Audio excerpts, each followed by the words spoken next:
తిరుమలలో పాము కలకలం రేపింది. 300 రూపాయలు క్యూ లైన్లో తెలంగాణకు చెందిన భక్తురాలు మౌనికకు పాము కాటేసింది. దీంతో టీటీడీ సిబ్బంది ఆమెను అక్కడి నుంచి అశ్విని ఆసుపత్రికి తరలించి ప్రథమ చికిత్స అందించారు. అనంతరం మెరుగైన వైద్యం కోసం తిరుపతికి తీసుకెళ్లారు. చికిత్స అనంతరం తర్వాత మౌనిక పూర్తిగా కోలుకొని తమ స్వస్థలానికి వెళ్లారు.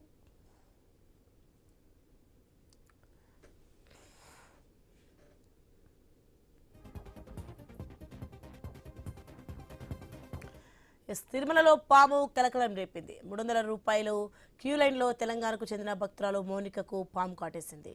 దీంతో టీటీడీ సిబ్బంది ఆమెను అక్కడే అశ్విని ఆసుపత్రికి తరలించి ప్రథమ చికిత్స అందించారు. అనంతరం మెరుగైన వైద్యం కోసం తిరుపతికి తీసుకెళ్లారు. చికిత్స అనంతరం తర్వాత మౌనిక పూర్తిగా కోలుకుని తమ స్వస్థలానికి వెళ్లారు.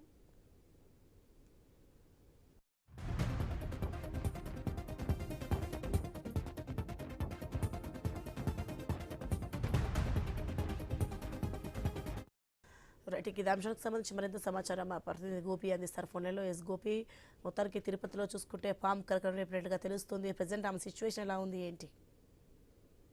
సోని, నిన్న కొంతమంది భక్తులు తిరుమలకి రావడం జరిగింది. అయితే వాళ్ళు 300 రూపాయల్లో దర్శనం క్యూ లైన్ లో వెళ్తున్న సందర్భంలో తెలంగాణకు చెందినటువంటి మౌనిక 27 సంవత్సరాలు.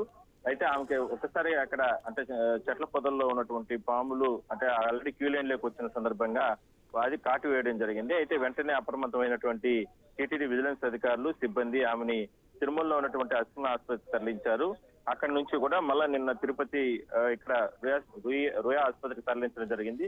అయితే ప్రస్తుతానికి టీటీడీ దీనిపైన వివరణ కూడా ఇవ్వడం జరిగింది. ఆ మౌనిక ఏదైతే పాము కాటుకు గురైనటువంటి మౌనికకు సంబంధించి ఆరోగ్యం బాగానే ఉంది. ఆమెని సురక్షితంగా కాపాడగలిగాం. ఇక్కడ నుంచి కూడా స్వస్థలానికి టీటీడీ దగ్గర ఆమెను పంపించడం కూడా జరిగిందంటూ కూడా వివరణ కూడా ప్రెస్ నోట్ కూడా రిలీజ్ చేయడం జరిగింది. సో మొత్తం మీద తిరుమలలో రద్దీ కొనసాగుతుంది. క్యూ లైన్ లో ఎక్కడ చూసినా కూడా భక్తులు విపరీతంగా కొనసాగుతున్నారు. స్వామివారి దర్శనానికి దాదాపుగా 15 గంటల నుంచి 20 గంటల సమయం పడుతుంది.